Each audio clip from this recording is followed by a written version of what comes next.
You raise me up so I can stand on The Bible, as you look at it, this is a documented desire of God Almighty. This is a plan of God for this world. Do you believe in it? Amen? Do you want to know God's character? Have the Bible. Amen? You raise me up so I can stand on mountains. You raise me up to walk on stormy seas. I am strong when I am on your shoulders. You raise me up to more than I can hear. You raise me up so I can stand on mountains. You raise me up to walk on stormy seas. I am strong when I am on your shoulders. Lord, I lift your name on high. Lord, I love to sing your praises. I am so glad you're in my life. I am so glad you came to save us. You came from Our theme and topic is everything big kugamba nti buli kintu kinene kyonna starts little. kitandika nga kitono. Amen. Amiina. A journey Olugendo of 1,000 miles olw'emayiro 1000 starts with a step. lutandika n'okkuba oluto olusooka. A wise saying indeed by the elders. Enjogera ey'amagezi okuva eri abakadde. A similar saying says enjogera efaananako bw'eti egamba that Rome was not built in a day. nti Rooma teyazimbibwa mu lunaku lumu. Amen. But it took a while. Naye kyatwala akabanga. Amen. Amiina. And somebody who's skeptical may ask, Era oyo eyeekengera asobola okubuuza how long did it take nti kyatwala bbanga ki to build Rome? okuzimba Rooma. Amen. Amiina. To that, Okuddamu ku eri ekibuuzo the ekyo optimistic eri oyo amanyi may reply, asobola okuddamu as long as patience n'agamba nti kasita wabeerawo obugumiikiriza and perseverance era n'okulemerako put together. nga bigattiddwa wamu. Tell your neighbor, as long as patience Bulya mulirwanawo nti ng'obugumiikiriza and perseverance n'okulemerako put nga together. biteereddwa wamu. Amen. Amiina. Man and the society. Omuntu n'ebintu ebimwetolodde n'abantu aba abeera nabo. History has never recorded Ebyafaayo tebigambangako a normal physical birth okuzaalibwa okw'obuntu of any fully grown human oba omuntu animal. yenna yenna atuukiridde oba ekisolo. Amen. Amiina. If you have that history, bw'obanga olina ebyawandiikibwa ebyo you bring it forth osobola obbijjayo n'obituleetera. and the world knows Oba whether ensi emanye if you came oba ddala wajja in this world the way you are mu now. nsi muno nga bw'oli kaakano. Amen. Amiina. All living creatures Buli bitonde byonna ebirina obulamu give birth bizaala to baby creatures. eri abaana. Amen. Amiina. Which in time grow Ebyo ebikula okumala ebbanga into adulthood. ne bivaamu ebitonde bukulu. Man, naturally speaking, Omuntu mu butonde starts life atandika obulamu in the womb okutandikira ddala mu lubuto as a tiny embryo. nga akantu akatono ennyo mu lubuto. Amen. Amiina. After a while, oluvannyuma lw'ebbanga a little tender baby emerges, omwana omuto avaayo which gradually continues to grow oyo agenda maaso n'akula mpola mpola in size, mu mubiri, knowledge, mu magezi and experience. era n'obukugu. Amen. Amiina. In the process, mu mitendera egyo it learns to sit, omwana ayiga okutuula, crawl, okwavula, stand, okuyimirira, take baby steps, n'atandika okkuba enta, walk, n'atambula, and run. oluvannyuma n'adduka. Oh, that is a process. Ogwo gwonna mutendera From little okuva mu kitono to what? okgenda To big. mu kinene. Amen. Amiina. he starts to recognize objects omwana atandika okulaba ebintu ebimwetolodde and respond physically era n'addamu eri ebintu ebyo n'omubiri gwe and emotionally era ne mu birowoozo bye to changes in his environment. ku ebyo okunkyukakyuka eri ebintu ebyo biba bimwetolodde. The process continues omutendera kugenda mu maaso through childhood okuyita mu buto bwe into adolescence paka okutuuka mu buvubuka and finally adulthood. oluvannyuma n'afuukira ddala omuntu omukulu. This pattern enkola eno of development ey'okulaakulana is in line with God's standard eyo ekwataganira ddala n'ekigendererwa kya Katonda and should serve as a pointer era erina okukola nga eky'okujulirwako or a benchmark oba ekipimo which human activities emirimu gy'abantu should follow. kwe kirina okugoberera. Amen. Amiina. A negation of this order will lead to crisis. enkyukakyuka mu nkola bweti ejja kuvaamu emivuyo. Amen. Amiina. Today olwaleero people no longer want to start little. abantu bakyagala kutandikira ku kitono. Everyone is now in the rat race, buli kinoomu alinga emmese ezeegoba wanting to get to the top ng'ayagala okutuuka ku ntikko at a jump. ng'abuuka bubuusi. Amen. Amiina. The society has badly dislocated her value system. abantu bakyusizza nnyo enkola ey'empisa. Amen. Amiina. By glorifying wealth, nga bagumiriza obugagga, fame ettutumu and position. era n'ebifo. Amen. Amiina. That is a dislocation. okwo kuba kukyusakyusa From God's nakumenya standard. okuva ku kigezo kya Glorifying Katonda. wealth, okugulumiza obugagga, fame ettutumu and n'ebifo Position. ebyebitiibwa ebifo. amen. Amiina. Regardless of how nga tebafuddeeyo nnyo that is achieved. ku kiki kye bagenda okufunamu. Amen. Amiina. It has greatly affected all sectors of society. kikosezza nnyo ebitongole byonna byonna eby'abantu. People are hell-bent abantu on getting rich quick abantu beesigamye nnyo ku kugaggawala amangu with little or no effort. nga baagala okukozesa amaanyi amatono oba obutateeramu ddala maanyi. They want to own estates, baagala okufuna ebizimbe, limousines, okugula amamotoka amanene or private jets. oba ennyonyi. Amen. Amiina. Just in a jump. nga babuuse bubuuse okubituukako. Amen. Amiina. Some choose to go for, like some women choose prostitution abakyala bamu bo beeroboza okugenda mu bwamalaaya in the rush to make quick money, okwanguwa okwefunira ssente, sell their bodies, ne beetunda emibiri gyabwe join sacred cults. era ne bagenda mu bitongole ebyo ebitali birungi. Some people engage in all kinds of dubious activities. abamu ne beenyigira mu mirimu mu bikolwa eby'ekitalo, They kill, ne batta. amen, Amiina. destroy, abalala ne bazikiriza, rob, abalala ne babba, dupe, ne bakwenyakwenya get bannaabwe, involved in money ritual murders. ne beenyigira mu Like we always kusaddaaka watch agataliiko nfufu. nga bwe tubiraba ku kataliiko nfuufu. mwenna mutemubiraba muba mugalabye. Amen. What is there? biki bye mulabako ku kataliiko nfuufu? Amen. All this that I'm mentioning here, ebintu bino killing, byonna byonna byenjogerako: destroying, okutta, robbing, okuzikiriza, duping, okubba, okukwenya. amen. Amiina. Still, there are those who embezzle public funds, wakyaliwo n'abo ababba ssente z'eggwanga, default companies, ne babba ebitongole,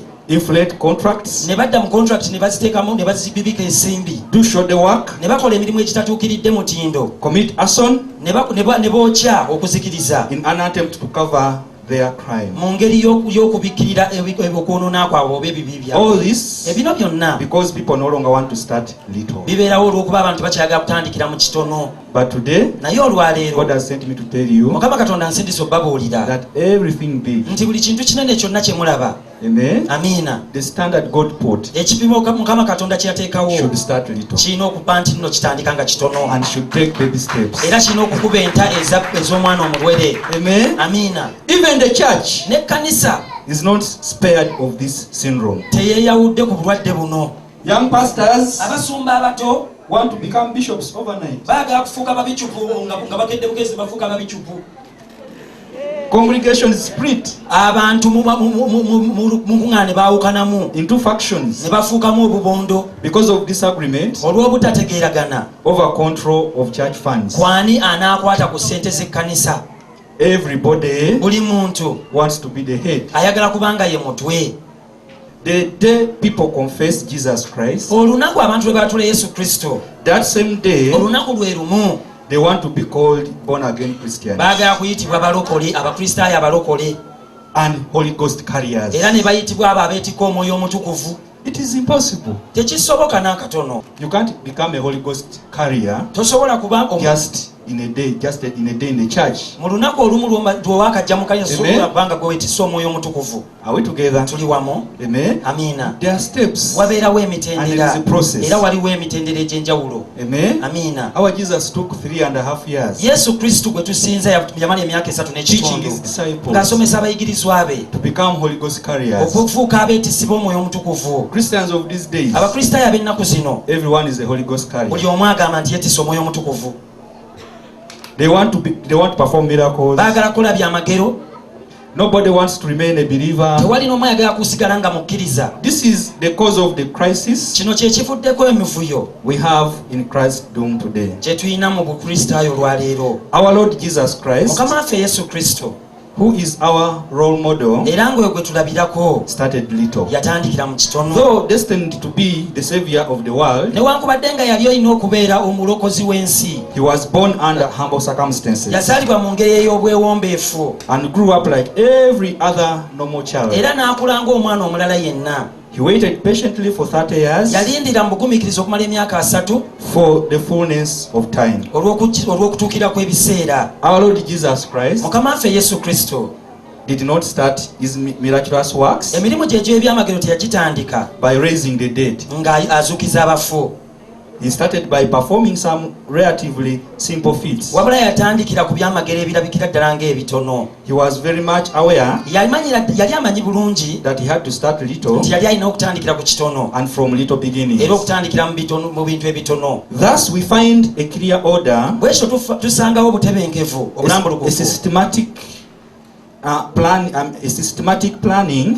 okuteekateeka okutuukiridde. Amen. Amiina. His life was of profound humility and simplicity. Obulamu bwe bwali bwangu era nga bujjuddemu obwetoowaze, From the least okuviira ddala ku kitono to the greatest. paka kukisingira ddala obunene. Amen. Amiina. All these, Bino byonna, amen, amiina, will go to confirm bijja kgenda mu maaso nga bikakasa that humble beginnings nti okutandikira mu buwombeefu mark great endings. buvaamu okuwunzika okunene.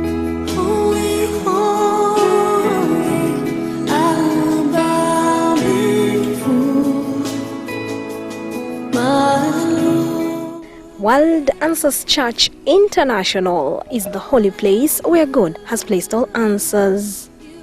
Be blessed as you witness the acts of the Holy Ghost.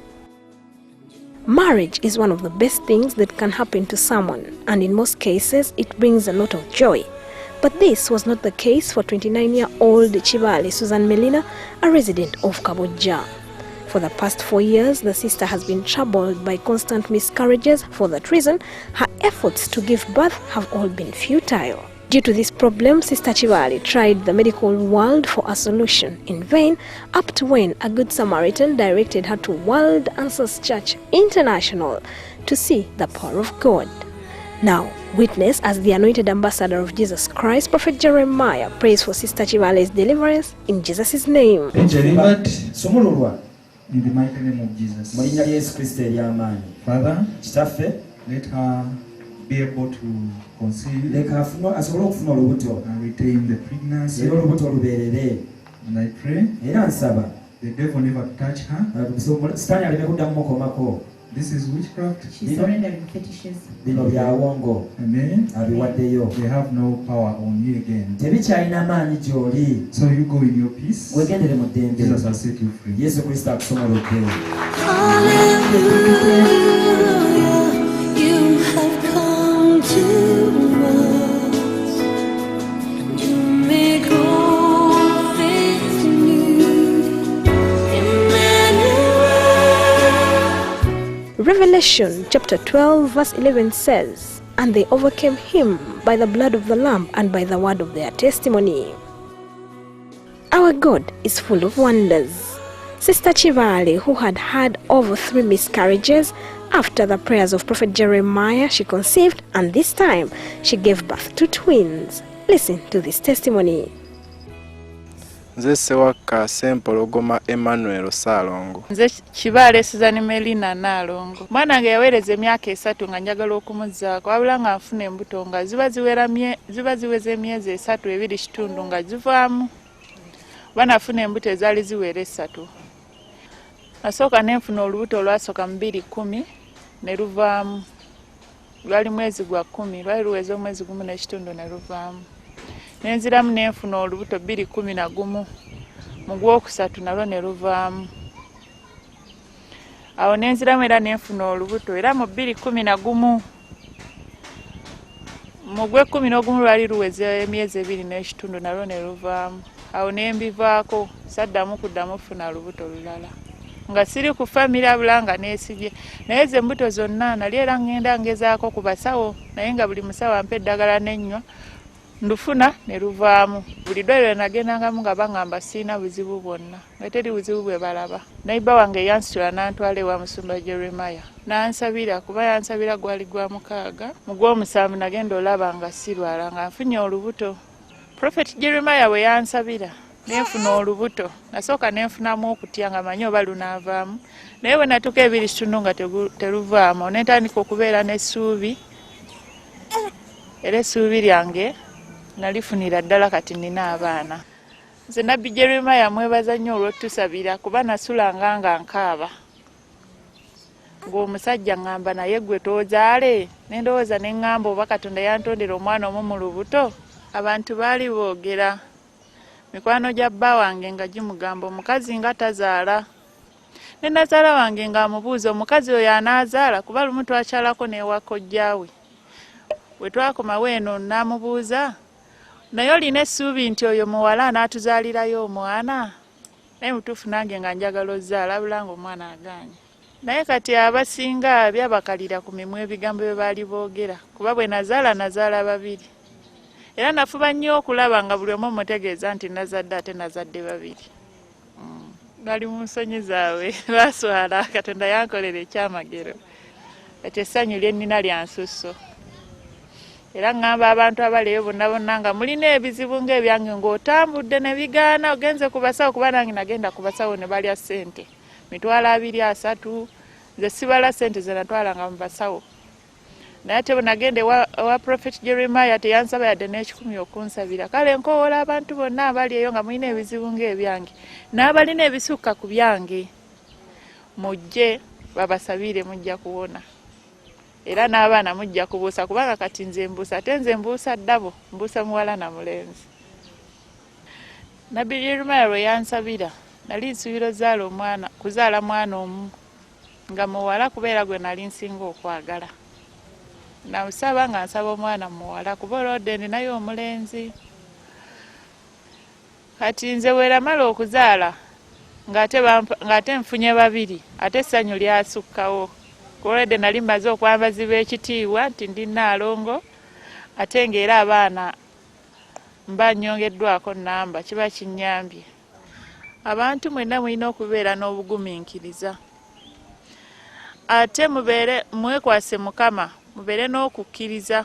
Oli ne wagamba byenkanawa naye ng'olina okukkiriza era omala n'owangula kuba nze nali siina ssuubi naye olw'okuba nali nnyimusa okukkiriza bwe nagenda ne bansabira nafuna kye nali njagala.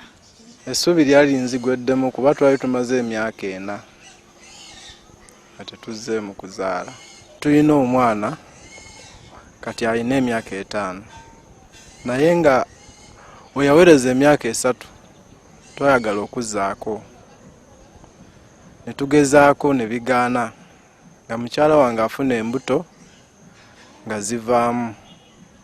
N'agezaako nnyo okunoonya n'agendako mu basawo ab'ekizungu ne bigaana, n'agendako mu b'ekinnansi era ne bigaana. Kati neiba waffe n'amutwala ewa Prophet Jeremiah n'amusabira. Oluvannyuma lw'omwezi gumu n'afuna olubuto. Bwe yankubira ssimu n'aŋŋamba agenda mu church kumusabira ewa Nabbi Jeremiah. Namukkiriza naye nga nali sikikkiriza nti kisobola okubaawo. Oba n'okufuna olubuto nali sikkiriza nti asobodde ofuna ne lubeeramu.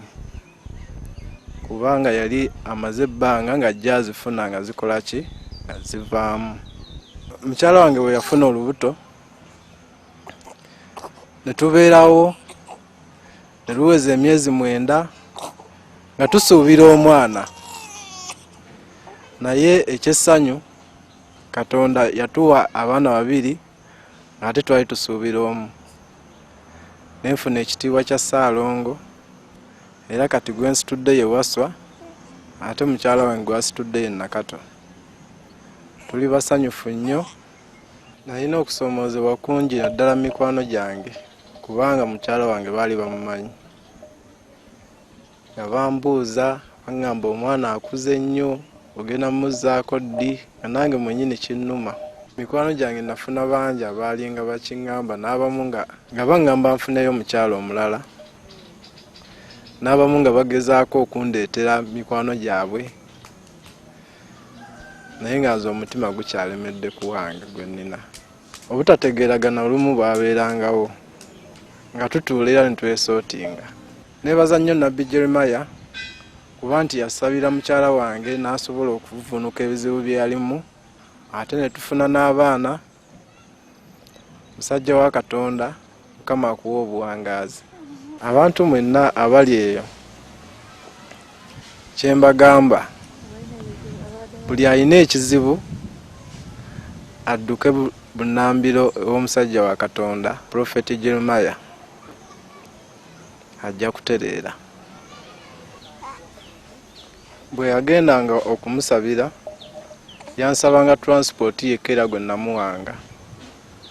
Ewa Nabbi Jeremiah tasabira ssente, asabira bwereere. Jesus Christ, you'll never let me go. My shepherd king. 1 Samuel chapter 9 verse 9 says that, formerly in Israel, when a man went to inquire of God, thus he spoke, "Come and let us go to the seer, for he that is now called a prophet was formerly called a seer." Be blessed as the man of God, Prophet Jeremiah, reveals this prophetic message to Sister Kadozi Anita. Don't be possessive. Big man like Jeremiah. Ye bw'otoba nabbu balingi, Want to omusajja put omukulu nga fences around. You find when I'm already a big person. enkomera omusanga yakula dda. You don't start directing me who to be Togenda with. kutandika I'm kundaga. praying for people. You tell me don't stand that. I don't like that sister. I Kati don't nabbi like. nga ayimiride mu kanisa asaba otandika osonga oyo siddamu mulaba kumpi naawe n'oli taddamu okusemberera. When such things will not keep the relationship okay. Kaakati ebintu ng'ebiba tebigenda kutwala mu maaso mukwano. I want you to trust the Lord. Anita nabbi agambye weesige Katonda. But inside your heart you say, but I love him so much. Ne That is mutima not ogamba love. bannange mwagala nnyo naye nabbi agamba ogwo si mukwano si kwe kwagala. Such the devil can take advantage and Kubanga you end up sitaani losing the marriage relationship. asobola okutwala olukiso olwo oba embeera eyo n'owunzikanga n'obufumbo bukufudde. Yeah, good women who know Abakyala what abalungi they want. abamanyi ki kye They baagala are always mature. That Baba. is, they always know what to do. baba bamanyi ekyokukola era babeera bakulu mu birowoozo byabwe. Not putting fences. Ng'oli tamukugira tamuteeka mu kabokisi oba mu kabaketi.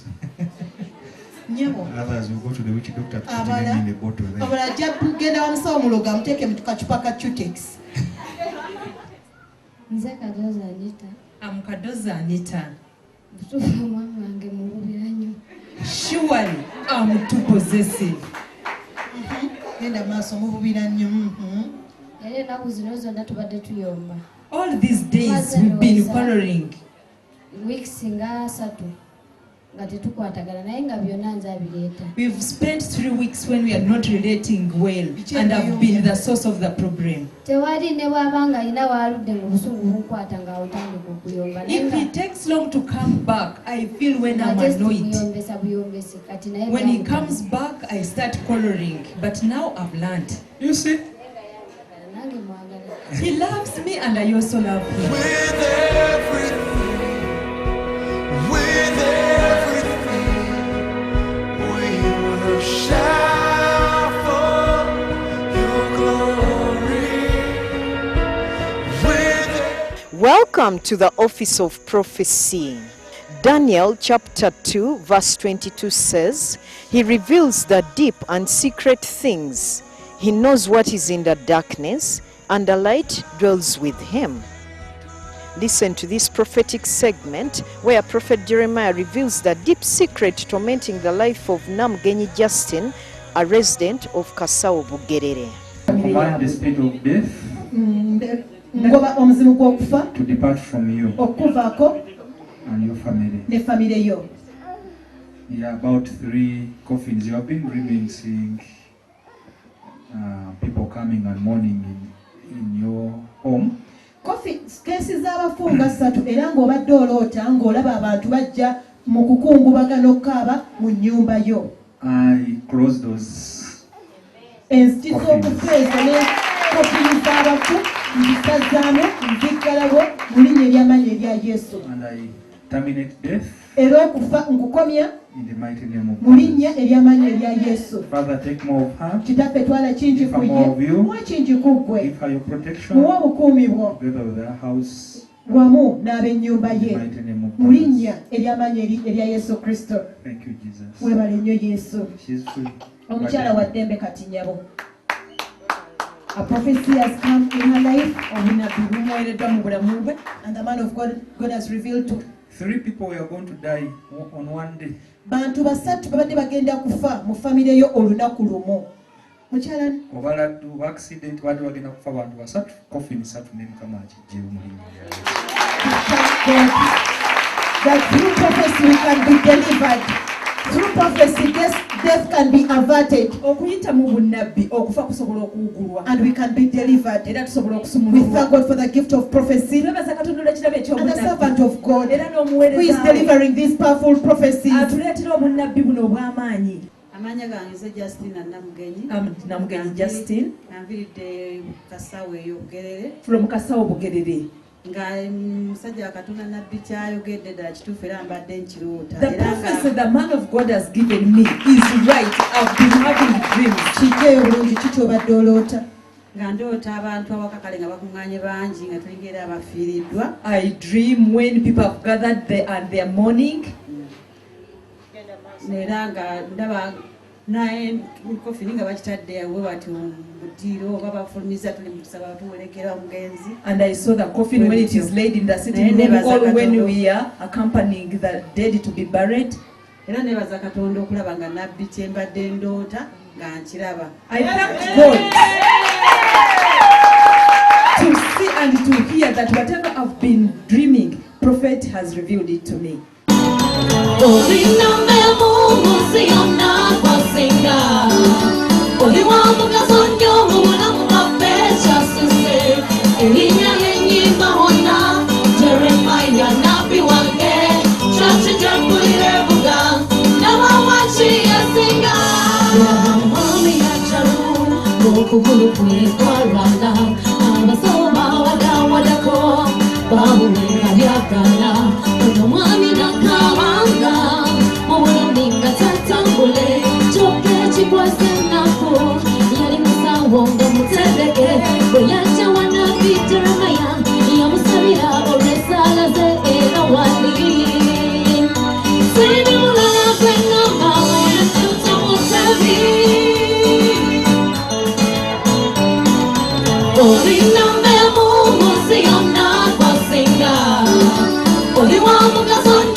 Omulungi andaba mu kaseera kano mbeera ki gy'oyitamu, kiki ekiganye, kiki ekyesibye, togwamu maanyi kubanga Yesu Kristo aweereza Nabbi Jeremiah ku World Answers Church International buli Lwakutaano okuva ku saa 12 ez'okumakya akusabire. Embeera yonna gy'oyitamu ejja kutereera. Ne ku Sande okusaba kwaffe kutandika ku ssaawa 4 ez'okumakya. Omulwadde nno bw'obojja teweerabira bbaluwa ze ez'eddwaliro. World Answers Church International esangibwa Masajja mu Zone B. Okumanya ebisinga ku bino kuba ku nooti 772 332 nooti 6 oba nooti 729 255 wichejja tulinde tukomawo n'ebisinga ku bino. Mukama akwenye omukisa. Wera